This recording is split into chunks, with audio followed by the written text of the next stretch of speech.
Hi friends, இன்னைக்கு நம்மளுடைய மணப்பெண் சமையல்ல பாத்தீங்கன்னா தட்டை பண்ண போறோம். அதுக்கான முதல் டிப் என்னன்னா தட்டை ரொம்ப கிறிஸ்பியா வரணும்னா நீங்க கடலை பருப்பு ஒரு கைப்பிடி அளவு எடுத்து 1 மணி நேரம் ஊற வச்சிட்டு ஒரு 2 மணி நேரம் ஃபேன் காத்துல நல்லா காய வச்சிருங்க फ्रेंड्स. இதுதான் முதல் டிப் நமக்கு தட்டை செய்ய. இப்போ நம்மளுடைய மணப்பெண் சமையலை வீடியோ கீழ இருக்க சப்ஸ்கிரைப் பட்டனை பிரஸ் பண்ணிட்டு பக்கத்துல இருக்க பெல் சிம்பலை கிளிக் பண்ணும்போது ஆல் செலக்ட் பண்ணி நீங்க கிளிக் பண்ணீங்கன்னா உங்களுக்கு புது வீடியோஸ் கரெக்ட்டா நோட்டிஃபிகேஷனா வந்துரும் फ्रेंड्स.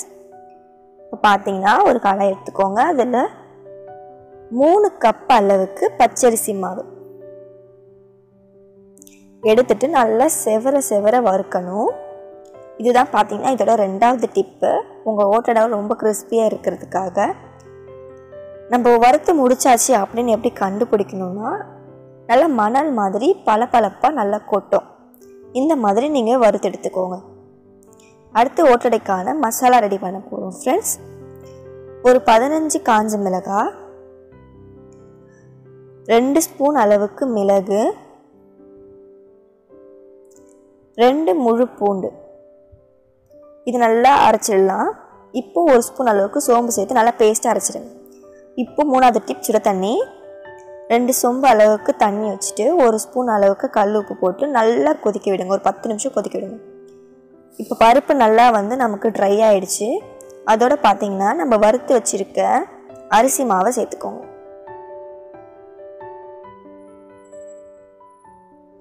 இப்போ நம்மளோட குவாண்டிட்டி பார்த்தீங்கன்னா ஒரு 1/4 கிலோ அளவுக்கு நம்ம மாவு எடுத்திருப்போம். அதுக்கு பார்த்தீங்கன்னா சும்மா ஒரு 4-5 ஸ்பூன் அளவுக்கு கடலை பருப்பு இருந்தால் போதும். இப்போ பார்த்தீங்கன்னா நான் 1 ஸ்பூன் அளவுக்கு பட்டர் சேர்த்துக்கிறேன். பட்டர் இல்லைன்னா நீங்கள் நெய் கூட சேர்த்துக்கலாம். நெய் இல்லைன்னா பட்டர் போட்ட பிறகு நல்லா மிக்ஸ் பண்ணிடுங்க மாவோட. அப்போ தான் பார்த்தீங்கன்னா நல்லா மிக்ஸாக இருக்கும். இப்போது நம்ம ஓட்டடையோட பேஸ்ட்டு நம்ம அரைச்சோம் இல்லையா மசாலா பேஸ்ட்டு, அது உங்களுக்கு எந்த அளவுக்கு காரம் வேணுமோ அந்த அளவுக்கு நீங்க ஆட் பண்ணிக்கலாம். நான் பாத்தீங்கன்னா ஒரு 3 ஸ்பூன் அளவுக்கு பேஸ்ட் ஆட் பண்ணியிருக்கேன். 4 ஸ்பூன் இதோட சேர்த்தா 4 ஸ்பூன் ஆட் பண்ணிட்டு நம்ம கைகளை யூஸ் பண்ணி நல்லா சாஃப்டா மாவை பிசைஞ்சு எடுத்துக்கோங்க. இதிலே பார்த்தீங்கன்னா ஓட்டோட ஃப்ளேவர் உங்களுக்கு கரெக்டாக வந்துடும். இப்போ பார்த்தீங்கன்னா எள்ளு ஒரு 3 ஸ்பூன் அளவுக்கு நம்ம சேர்த்துக்கலாம். நான் வெள்ளை எள்ளு சேர்த்துக்கிறேன்.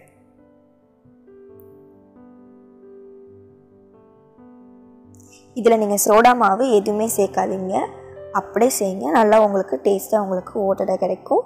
இப்போ ஒரு முக்கியமான டிப் நம்ம பார்க்க போகிறோம். அது என்னென்னா சுடு தண்ணி பார்த்தீங்கன்னா நல்லா கொதிக்க இருக்கணும். நீங்கள் அந்த தண்ணி ஊற்றும் போதே உங்களோட மாவு பார்த்தீங்கன்னா வெந்து நீங்கள் போட்ட மாவை விட கொஞ்சம் இன்க்ரீஸாக உங்களுக்கு கிடைக்கும். அந்த அளவுக்கு உங்கள் ஓட்டடையில் நீங்கள் சுடு தண்ணியை நல்லா சூடாக ஊற்றணும். உப்பு கம்மியாக இருந்தால் தேவையான அளவு உப்பு போட்டுக்கோங்க.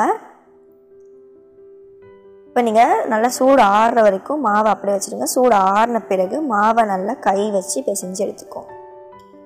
நீங்கள் ஊற்றுற தண்ணியிலே உங்கள் மாவு நிறைய வெந்துடும். அந்த அளவுக்கு நீங்கள் தண்ணியை நல்லா சூடாக ஊற்றுனீங்கன்னா உங்கள் ஓட்டடை ரொம்ப கிறிஸ்பியாக இருக்கும் ஃப்ரெண்ட்ஸ். இப்போ மாவை நல்லா நம்ம பிரட்டி எடுத்தாச்சு. நல்லா சாஃப்டாக இருக்குது பாருங்கள். இந்த அளவுக்கு நல்லா பக்குவமாக நீங்கள் எடுத்துக்கோங்க. இப்போது ஒரு கடாய் வச்சுக்கோங்க. பொரிக்கிறதுக்காக நம்ம எண்ணெய் விட போகிறோம். நல்ல எண்ணெய் காஞ்ச பிறகு அதில் ஒரு அரை கரண்டி அளவு எண்ணெய் எடுத்து உங்கள் ஓட்டடையில் விடுங்க. நல்லா பொரியணும். ஊற்றும் போது அந்த மாவு நல்லா பொரியணும். அந்த அளவுக்கு சூடு இருக்கணும் உங்கள் எண்ணெயில். இதுவும் ஓட்டடை உங்களுக்கு கிறிஸ்பியாக வர்றதுக்கான ஒரு டிப் தான் ஃப்ரெண்ட்ஸ். இப்போ நல்லா பிசைஞ்சிடலாம். இதை நீங்கள் ஊற வைக்கணும் அப்படின்ற ஒரு டைம்லாம் தேவையே இல்லை. நீங்கள் சின்ன சின்ன பால் பண்ணிவிட்டு ஒரு பிளாஸ்டிக் கவரில் நல்ல எண்ணெய் போட்டுக்கோங்க. ஓட்டடை மாவை காயாமல் பார்த்துக்கோங்க ஃப்ரெண்ட்ஸ். காஞ்சிடுச்சுன்னா உங்களுக்கு வீரல் விட ஆரம்பிச்சிடும்.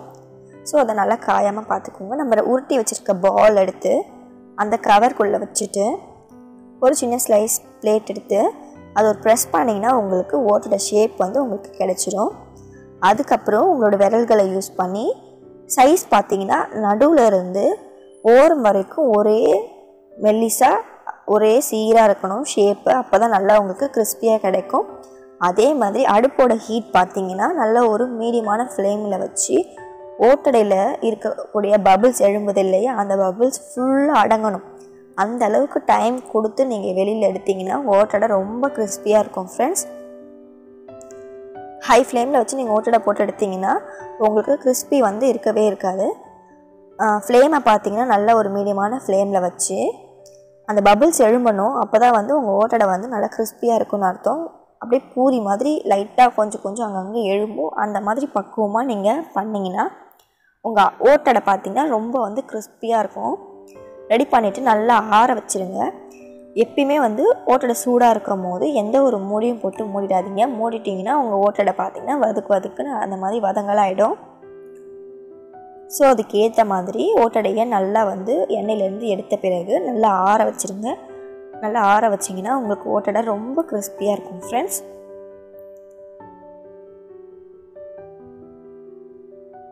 எண்ணெய் சுத்தமாக அடங்கின பிறகு தான் நீங்கள் ஓட்டடையை எடுக்கணும் வெளியில்.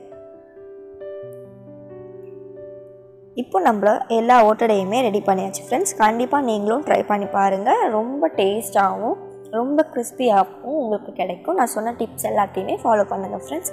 ட்ரை பண்ணி பார்த்துட்டு எனக்கு கமெண்ட் கொடுங்க ஃப்ரெண்ட்ஸ். Bye friends.